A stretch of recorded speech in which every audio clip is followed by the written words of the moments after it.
पृथ्वी की दो गतियां हैं। एक होता है अक्षीय गति जो अपने अक्ष पर घूमती है पृथ्वी पश्चिम से पूर्व की ओर, और एक होता है कक्षीय गति जो कि 365 दिन में सूर्य का चक्कर लगाती है। ये दो गतियां हुई। पृथ्वी अपने ही अक्ष पर 23.5 डिग्री झुकी हुई है। अब सूर्य की किरणें जब पृथ्वी पर पड़ती हैं, आखिरकार एक गोले पर अगर टार्च जलाया जाए तो गोले का जो भाग आपकी आँखों के सामने होगा उसी पर ही तो रोशनी पड़ेगी। कहने का मतलब टार्च एक गोले फुटबॉल के जिस तरफ पड़ेगा उधर तो उजाला रहेगा, लेकिन दूसरी तरफ अंधेरा रहेगा। अब यही फुटबॉल, ठीक है, यही फुटबॉल थोड़ा सा ऐसे घुमा दिया जाए तो फिर टार्च की रोशनी पड़ेगी, और कहाँ पड़ेगी? वह एक निश्चित स्थान होगा, मतलब उसके 50% लगभग 50% हिस्से पर वह रोशनी पड़ेगी। इसका मतलब क्या है कि यही स्थिति, पृथ्वी की जो स्थिति होती है, यही परिचायक होती है सूर्य के द्वारा आए हुए किरणों के तापमान अधिक से कम से, न्यूनतम से अधिकतम से, या मध्यम से, या एक भी रोशनी नहीं। ठीक है, अब कहने का मतलब एक भी रोशनी क्या? पृथ्वी जब घूम रही है, अभी इस पर पड़ रहा है रोशनी, इधर चली आई, रात हो गया, इधर दिन हो गया, एक भी रोशनी नहीं इधर। तो कहने का मतलब पृथ्वी की स्थिति ही, उसका चक्र ही, कहने का मतलब वो जो घूम रहा है उसके घूमने का चक्र यही निश्चित करता है तापमान को। देखिए, इंसोलेशन से लेकर टेम्परेचर तक हम पढ़ा दिए हैं। तापमान का वितरण चल रहा है। अभी हम लंबवत वितरण उसका हम पढ़ा चुके हैं पिछली वाली वीडियो में। इस वक्त हम क्षैतिज वितरण देखेंगे। ठीक है, इसके बाद जो भी आइसोथर्म लाइंस जो होती हैं, कहने का मतलब समताप रेखाएं जो होती हैं, उसको हम पूरा करेंगे। हम आज ये देखेंगे कि जो यह क्षैतिज वितरण होता है, आखिरकार यह किस तरीके से हमारी जो पृथ्वी है उसकी जो सतह पर फैल जाता है, और कहाँ कहाँ ज़्यादा रहता है, कहाँ कहाँ कम रहता है। नमस्कार, मैं कुलदीप, आप देख रहे हैं हमारा यह चैनल ज्योग्राफी विद कुलदीप।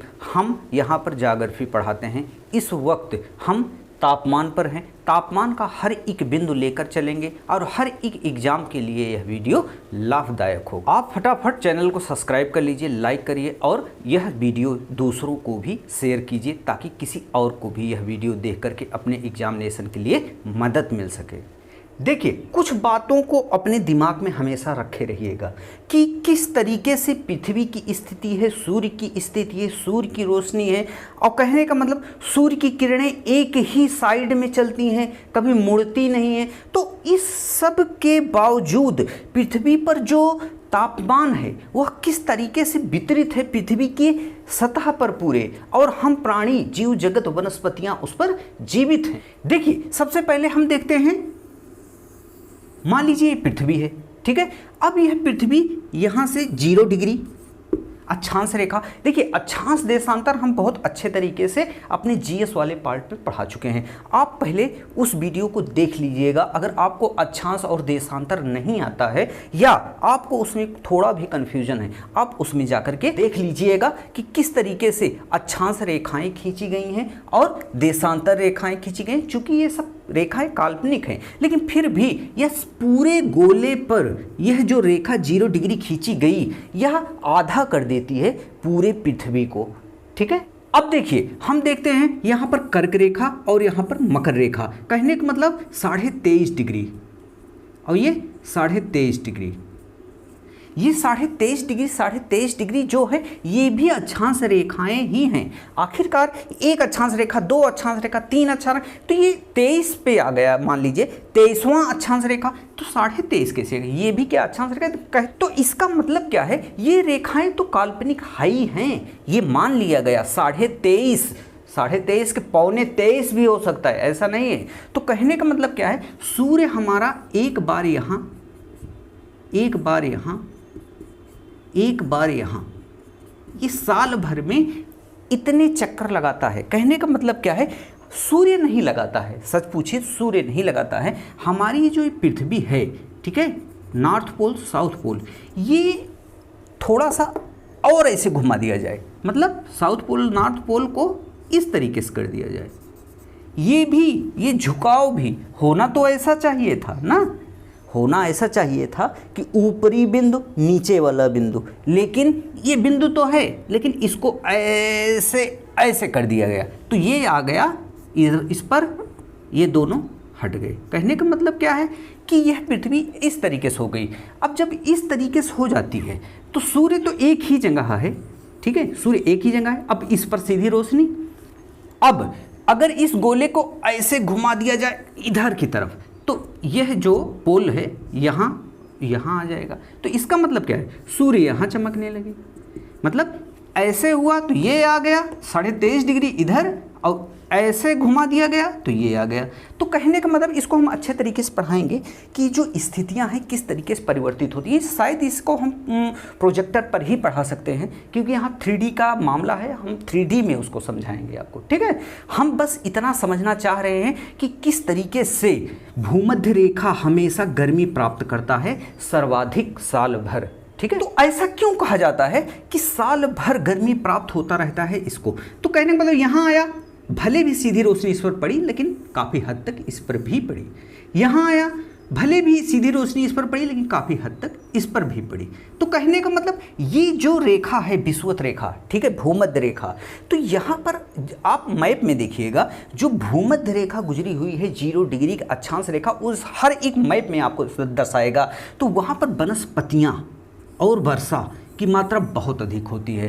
कहने का मतलब क्या है, जहाँ पानी गिरेगा वहाँ वनस्पतियाँ, जीव जंतु और वहाँ पर समझिए हरियाली बहुत ज़्यादा रहेगी, लेकिन बारिश वहाँ पर बहुत ज़्यादा होगी।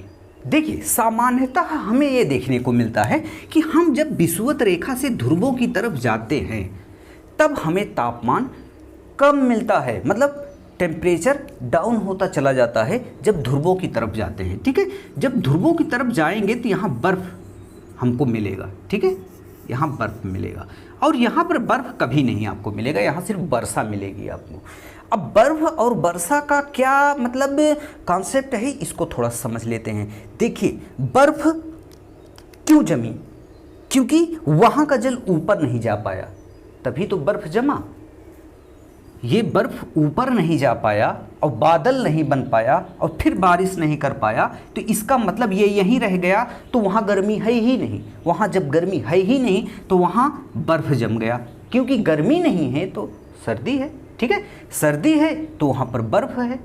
अब यहाँ पर बर्फ़ है तो यहाँ पर अगर थोड़ा बहुत वहाँ वाष्पोत्सर्जन हुआ, मतलब जलवाष्प वाष्पित हुआ और उसका बादल बना, तो इतनी ठंडी है कि वह बर्फ़ के रूप में तो गिरा लेकिन बर्फ़ के ही रूप में जम गया, मतलब यहाँ पर बूंद के रूप में नहीं हो पाया वर्षा। अब यहाँ पर क्या है, यहाँ पर भाप के रूप में उड़ा और जल के रूप में बरस गया। तो ये सब कॉन्सेप्ट हैं वर्षा के। तो यहाँ पर जो भी है जल वह बर्फ़ के रूप में है ध्रुवों पर, और यहाँ पर जो भी जल है वह एक बार गैसीय फॉर्म में हो करके, तापमान अधिक होने के कारण गैसीय फॉर्म में हो करके बादल बनकर फिर बूंदों के रूप में यहाँ पर वर्षा हो जाती है। कारण यही सिर्फ है कि सूर्य का तापमान साल भर यहाँ पर हाई टेम्परेचर अपना व्यवस्थित किए हुए है, एकदम समझ लीजिए स्थापित किया हुआ है। यहाँ पर टेम्परेचर डाउन नहीं होता है। यहाँ समझ लीजिए मूसलाधार वर्षा दोपहर के बाद यहाँ पर होती है, क्योंकि दिन भर मतलब सुबह 6 बजे से लेकर के दोपहर 12 बजे तक इतना हाई टेम्परेचर यहाँ पर पड़ता है कि वहाँ पर इतना ज़्यादा जलवाष्प बनकर के ऊपर उठता है और बादल बन के दोपहर बाद यहाँ पर वर्षा कर देता है। डेली का नियम है। इस प्रकार आप इतना तो समझ गए होंगे कि यहाँ पर टेम्परेचर हाई है और जैसे जैसे हम उत्तर की तरफ जाते हैं या दक्षिण की तरफ जाते हैं हमें तापमान कम मिलता जाता है। तो ये क्षैतिज वितरण का ये प्रारूप है, याद रखिएगा। क्षैतिज वितरण जो है यहाँ से लेकर के इधर जब जाएंगे तो टेम्परेचर हमें डाउन पड़ेगा यहाँ, ठीक है, पोल की तरफ जाएंगे टेम्परेचर डाउन पड़ेगा। तो एक छोटा सा फॉर्मेट है, अपने दिमाग में रखिएगा। विषुवत रेखा से जैसे हम हटेंगे दोनों तरफ, चाहे वो उत्तर हो चाहे वो दक्षिण हो, टेम्परेचर डाउन पड़ेगा। क्षैतिज वितरण का यह सबसे बड़ा फार्मूला है। इसके बाद क्या होता है इसको समझिए।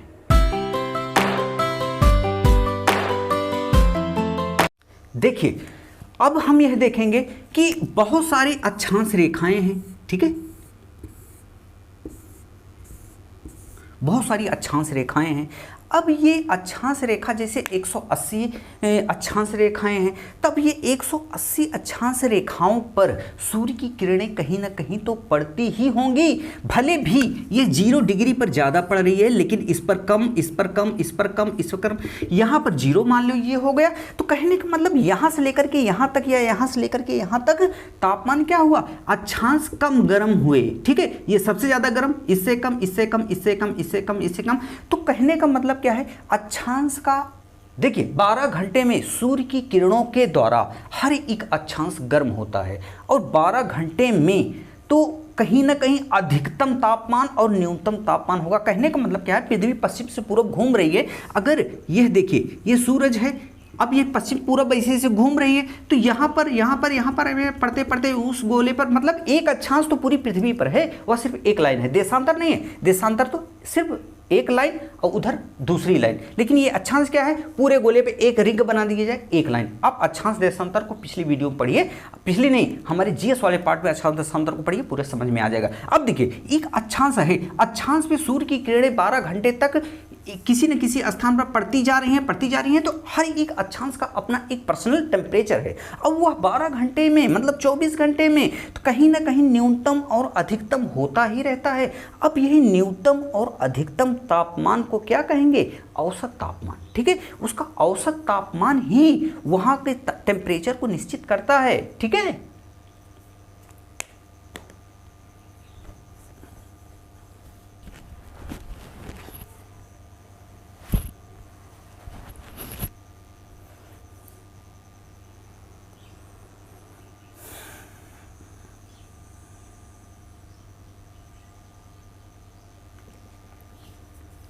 अब देखिए हर एक बिंदु का अपना एक औसत तापमान होता है। कहने का मतलब कहीं ना कहीं सूर्य का प्रकाश पड़ता ही है, तो जब पड़ता है तो किसी न किसी अक्षांश पर तो वह बिंदु दर्शाया ही जाएगा। तो हर एक अक्षांश का अपना एक औसत तापमान है, और उसी औसत तापमान को मिलाने वाली जो रेखा होती है उसी को क्या कहते हैं, आइसोथर्म, मतलब समताप रेखा। तो समताप रेखा क्या करती है, फिर से समझ लीजिए, यह सूर्य का प्रकाश कभी न कभी कहीं ना कहीं हमेशा अपना प्रकाश बिखेरे हुए है, और वह प्रकाश पृथ्वी पर पड़ रहा है, और पृथ्वी पर अक्षांश रेखाएं प्रदर्शित की गई हैं, और अक्षांश रेखाओं पर यह रोशनी कहीं ना कहीं अधिकतम न्यूनतम होती रहती है। एक ही बिंदु पर अधिकतम भी तापमान होगा, न्यूनतम भी तापमान होगा 12 घंटे में। तो कहने का मतलब क्या है, इसका मान लीजिए 40 डिग्री, इसका 20 डिग्री, ठीक है, इसका 40 डिग्री। तो कहने का मतलब 40 से 40 मिला दिया गया, ऐसे जहाँ जहाँ 40 होगा मिलाते चले जाएंगे।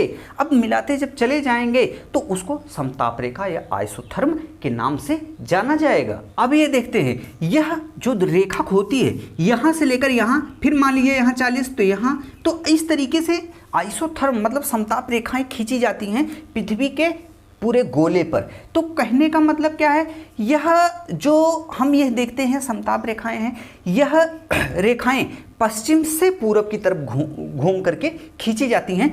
इसमें दो कारण हैं, एक तो पृथ्वी पश्चिम से पूरब ही घूम रही है, ठीक है, ये भी कारण है, और दूसरा कारण ये है कि इनको आसानी हो जाती है, क्योंकि देशांतर रेखाएं तो है नहीं, अक्षांश रेखाएं। एक अक्षांश रेखा मान लीजिए 0 डिग्री है, तो 0 डिग्री उधर इस गोले के पार, अगर 3D में देखा जाए तो उस गोले के पार भी 0 डिग्री है, मतलब ये इधर घूम करके उस गोले को पूरे कवर कर दी है। तो कहने का मतलब एक ही अक्षांश रेखा, ये पश्चिम से पूरब की तरफ पृथ्वी घूम रही है, इसलिए ये समताप रेखाएं भी पश्चिम की पूरब की तरह एकदम खींची जाती हैं, और इन्हीं टेम्परेचर के अकॉर्डिंग औसत तापमान जहां एकदम बराबर होगा, 40 20 को नहीं टच करेगा, 40 फिर 20 को, 10 को, 5 को, ये सब नहीं, जहां जहां 40 है एक रेखा खींच दी जाएगी। और यह रेखाएं बेस बनाती हैं किस चीज का, एकदम समुद्र तली का, ठीक है, समुद्र तल पर या तल के समकक्ष स्थल पर जो भी तापमान है उसको प्रदर्शित करती है। ये नहीं कहीं पर्वत है तो उसके ऊपर बर्फ जमी है तो उसको रास्ते में नहीं, इसको फिर आइसोथर्म अभी पढ़ाएंगे, एक पूरा चैप्टर चलेगा, लेकिन फिर भी इतना समझिए कि यह जो आइसोथर्म होती है पश्चिम की पूरब की तरफ घूमती है, और इसको समुद्र तल के बेस के मतलब उसके आधार को लेकर के ये रेखाएं खींची जाती हैं। एक चीज़ और देखिएगा, इन अक्षांश रेखाओं की एक वैल्यू होती है, ठीक है। अब विषुवत रेखा पे इसकी वैल्यू सबसे अधिक होती है, फिर क्रमशः उत्तरी दक्षिणी ध्रुवों की तरफ जाने पर इस समताप रेखा की वैल्यू कम होती जाती है।